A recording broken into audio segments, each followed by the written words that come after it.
नमस्कार दोस्तों, सुभाष की बात में आपका स्वागत है। दरअसल आज मैं आपसे बात करने वाला हूं स्लीपर सेल पर। स्लीपर सेल ये शब्द बहुत चर्चित है क्योंकि इस पे वेब सीरीज भी बनी है, फिल्में भी बनी है और कई बार ये शब्द हमको सुनने के लिए मिलता है।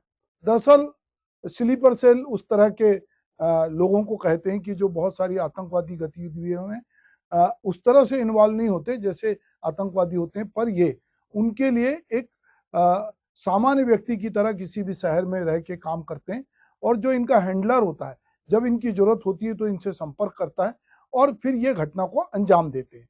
ये जो लोग होते हैं, ये एक सामान्य नागरिक की तरह, कहीं कोई स्टूडेंट है, कहीं कोई नौकरी कर रहा है, कोई फोर्थ क्लास का एम्प्लॉय है, कोई ऑफिस में काम कर रहा है, कोई सेना में है, अलग अलग जगह रहते हैं। कई बार लोगों को लगता है कि ये लोग बहुत शांत लोग हैं, ये तो किसी से ना मिलते हैं ना जुलते हैं, साहब वो तो अपने काम से काम रखता है, किसी और से काम नहीं रखता है।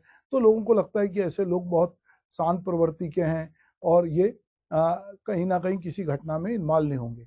पर जब कई बार बड़ी घटना घटती है तो ये पता चलता है कि जब उसका इन्वेस्टिगेशन होता है कि उसमें बहुत सारे लोग स्लीपर सेल की भूमिका में काम कर रहे थे।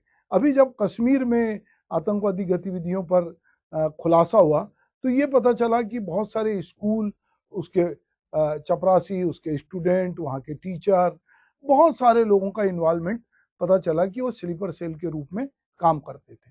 जब बच्चे स्लीपर सेल के रूप में काम करते हैं तो कोई ना कोई उनका ब्रेन वॉश करता है और उनको बताता है कि तुमको ये काम करना है। अभी बांग्लादेश में हालिया जो घटना हुई है उसमें ये बात निकल कर आई है कि जो चीन के स्टूडेंट है, बांग्लादेश और चीन के बीच एजुकेशन एक्सचेंज प्रोग्राम चलता है और पाकिस्तान के भी कुछ लोग बहुत लंबे समय से चीन और पाकिस्तान मिलके उनके जो स्लीपर सेल थे वो छात्र आंदोलन के बीच में काम कर रहे थे और वो जो हैं, ये जब हिंसा भड़की तो उसको भड़काने के पीछे उनका भी रोल था। तो ये बात भी अभी बाहर निकल के आई है। अभी सोशल मीडिया पर इस तरह के भी मीम बन रहे हैं कि बांग्लादेश की घटना के बाद बहुत सारे लोग सोशल मीडिया पे सक्रिय हैं और वो कहीं सरकार पे हमलावर हैं, सरकार से जुड़े संगठन के लोग उनके ऊपर हमलावर हैं और दोनों एक दूसरे को स्लीपर सेल कहकर बुला रहे हैं कि देखिए अब ये जो स्लीपर सेल है ये सक्रिय हो गया। ये भी देखने में आता है कि जो अलग अलग देश की एजेंसियां होती हैं, चाहे वो रा हो, चाहे सीबीआई हो, चाहे अगर हम कहें कि बाहर की एफबीआई हो, या जो पूरे दुनिया की जो भी अलग अलग तरह की जो भी सुरक्षा एजेंसियां होती हैं या गोपनीय जो काम करती हैं अलग अलग देशों में, उनके भी स्लीपर सेल बहुत सारे देशों में होते हैं जो जब कोई घटना होती है तो वहां से उनको वो जानकारी देते हैं या कुछ ऑपरेशन करना होता है तो फिर कांटेक्ट पर्सन उनसे कांटेक्ट करता है। तो इस तरह की चीजें अक्सर होती है। पर अभी एक जो चौंकाने वाली बात आई है वो बात आई है कि गैंगस्टरों ने भी अब अपने स्लीपर सेल बना लिए हैं। झारखंड में सड़क बना रहे रायपुर के एक कारोबारी को डराने के लिए दो नकाबपोश शूटरों ने उनके दफ्तर के बाहर फायरिंग की और जिम्मेदारी लॉरेंस बिश्नोई और अमन साहू से जुड़े गैंग ने ली। इसमें पुलिस ने 10 टीमें बनाई, झारखंड, उत्तर प्रदेश में छापामारी की और अब तक 8 लोगों को गिरफ्तार किया। पूछताछ में पता चला कि गैंगस्टरों के गुर्गे आम लोगों की तरह हमारे बीच ही रहते हैं। वे पेशेवर अपराधी नहीं है, लेकिन काम मिलते ही जो है वो टारगेट किलिंग के काम में भी पीछे नहीं हटते। दरअसल ये गुर्गे गैंगस्टरों के स्लीपर सेल के रूप में काम कर रहे हैं। सबसे खतरनाक और चौंकाने वाली बात यह है कि गैंगस्टरों ने भी आतंकवादियों की तरह अपने स्लीपर सेल तैयार कर लिए। गैंगस्टर सोशल मीडिया के जरिए स्लीपर सेल को हायर करते हैं, उनको टास्क देते हैं। इसी तरह का एक मामला जयपुर की जवाहर सर्किल थाना पुलिस क्षेत्र में आया कि जी क्लब फायरिंग के मामले में जब कुछ तहकीकात हुई तो पुलिस ने अदालत में जो चार्जशीट पेश की उसमें पहली बार अदालत में दाखिल चार्जशीट में स्लीपर सेल शब्द का इस्तेमाल किया गया और ये बताया गया कि जो वहां के गुर्गे थे, जो गैंगस्टर थे, उन्होंने अपने स्लीपर सेल बना रखे और ये जो घटना को अंजाम दिया है वो स्लीपर सेल ने दी है। तो पहली बार इस तरह से चार्जशीट। अगर हम रायपुर की बात करें तो रायपुर के कारोबारी के दफ्तर के बाहर जो फायरिंग की गई वो भी सुपारी लेना, जो है स्लीपर सेल ने सुपारी, उनके पहले तो गैंगस्टरों ने सुपारी ली, उसके बाद उन्होंने अपने स्लीपर सेल का जो है वो इस्तेमाल किया और ये स्लीपर सेल जो है यहाँ पर सक्रिय हुए और फिर जो है ये घटना को अंजाम देते हैं। कारोबारी के दफ्तर के बाहर फायरिंग की सुपारी लेने वाले जो लोग थे उसमें पंजाब के अमनदीप सहित उसके 8 साथियों को गिरफ्तार किया गया। इन्होंने पुलिस ने शूटरों को पिस्टल उपलब्ध कराने वालों को भी गिरफ्तार किया।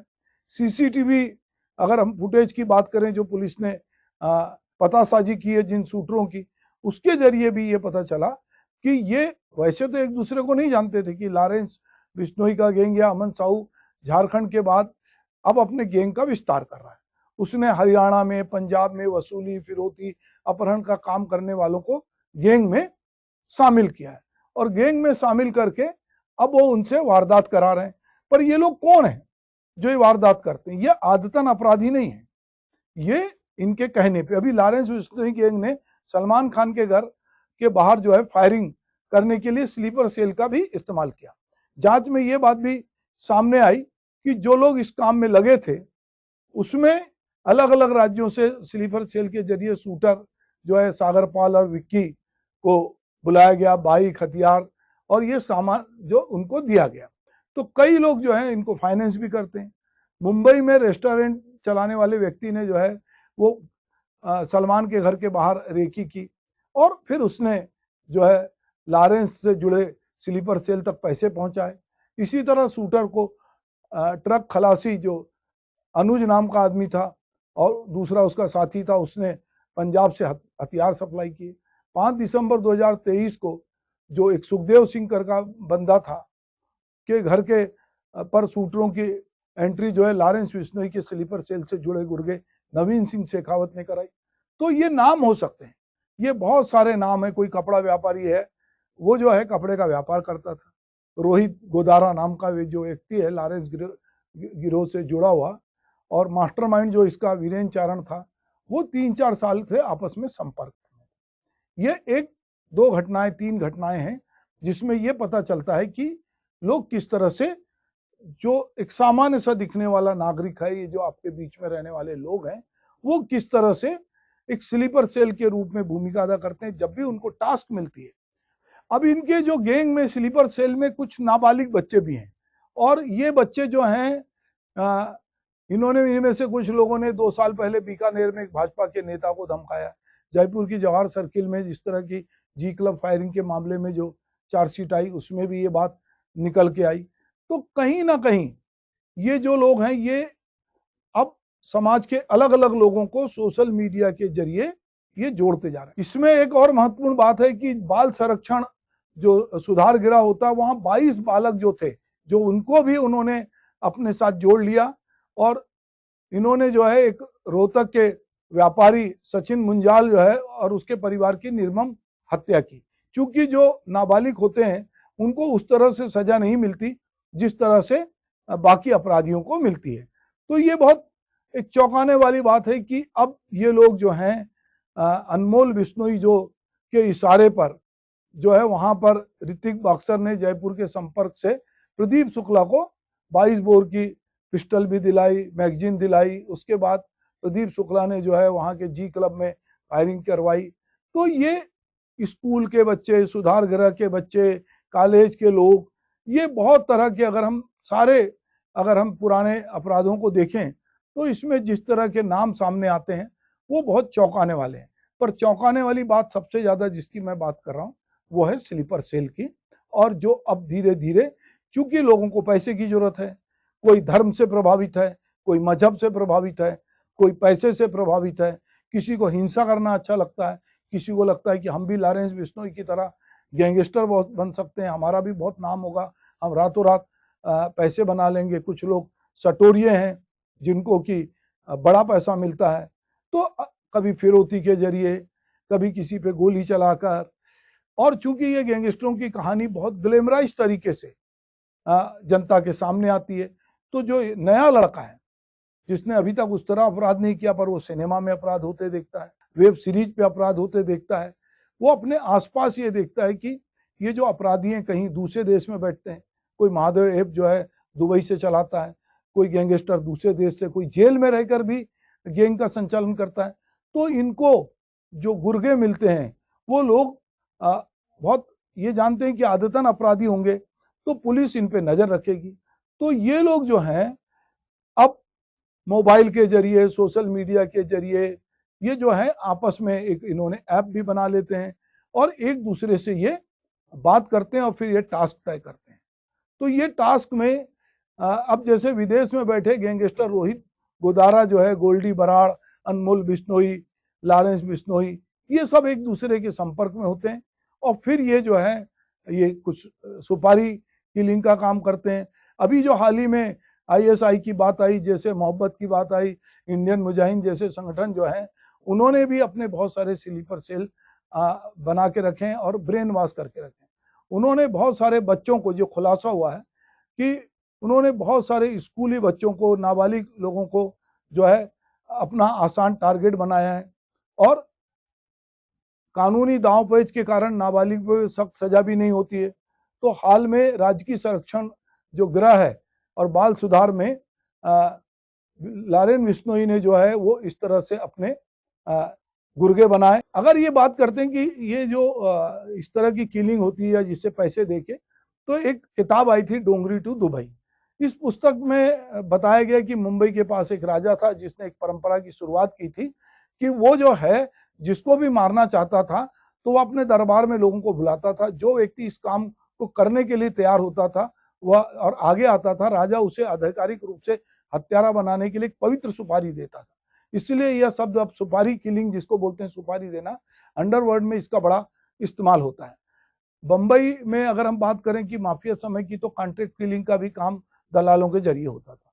दलाल जो है कॉन्ट्रैक्ट लेता था, फिर आंशिक भुगतान जो है उसको मिलता था, फिर वो सरोटा या सुपारी काट कर देता था। आधा हिस्सा एक के पास होता था, आधा दूसरे के पास होता था और ब्रोकर जो है वो जब उसको पैसा मिल जाता था तो सुपारी मिलाते थे और भुगतान होता था। अब तरीके बदल रहे हैं, चूंकि पूरा मीडिया भी बदला है, समाज बदला है, तो अब ये सुपारी किलिंग जो है अब सोशल मीडिया के जरिए हो रही है, जिसमें कि आप जो है, इसमें एक फिल्म भी आई थी बाजी नाम की, 95 में एक फिल्म भी आई थी जिसको आशुतोष गोवारिकर ने निर्देशित किया था और आमिर खान और ममता कुलकर्णी ने इसमें रोल किया था। एक मुख्यमंत्री को मारने की सुपारी जो है उसका जो पीए है वो देता है, क्योंकि उसने बहुत सारे घपले कर रखे हैं और उसको ये लगता है कि भविष्य में वो फंस सकता है।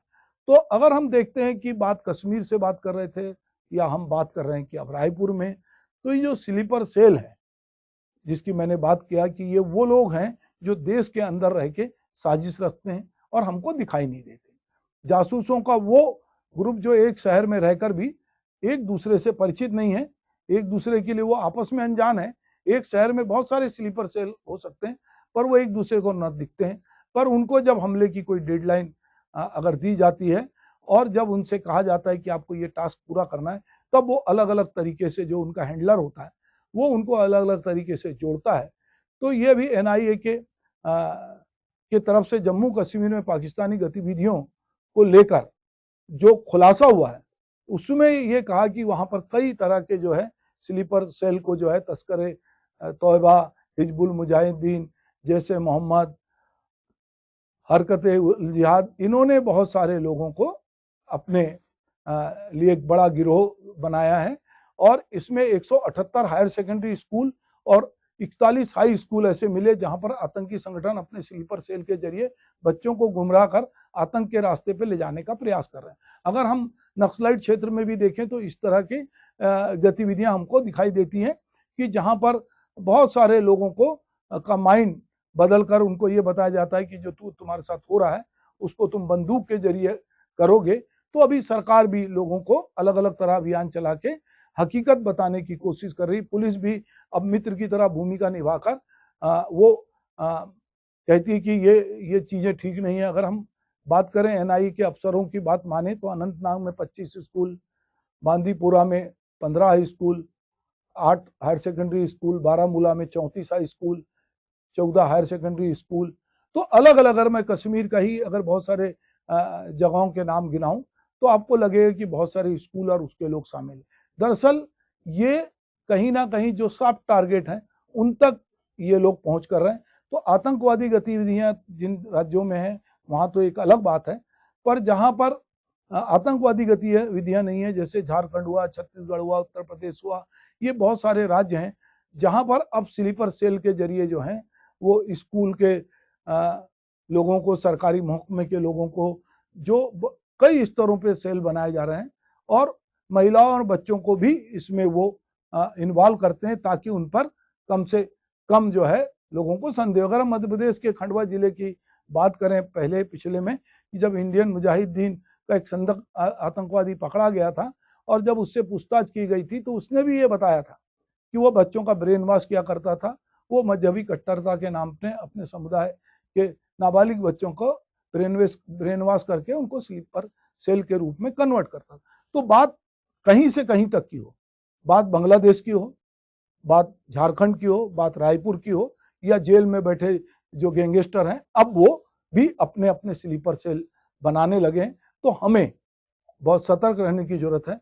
जिन लोगों को हम जानते नहीं या हमको लगता है कि ये बहुत चुप्पा हैं और ये किसी तरह की गतिविधियों में शामिल नहीं होंगे, तो आपको ये नज़र रखना पड़ेगा कि वो दरअसल करते क्या हैं, लोगों के बीच में किस तरह की बातचीत कर रहे हैं। कहीं ऐसा तो नहीं कि बच्चों का दिमाग खराब कर रहे हैं या बच्चों को बरगला रहे हैं, या जो लोगों को पैसे की जरूरत है, जो शॉर्टकट में आगे जाना चाहते हैं, उनसे वो अपराध करवा रहे हैं। तो ये जो खुलासा हुआ है अभी, वो चौंकाने वाला है। तो हम सबको सतर्क रहने की जरूरत है। नमस्कार।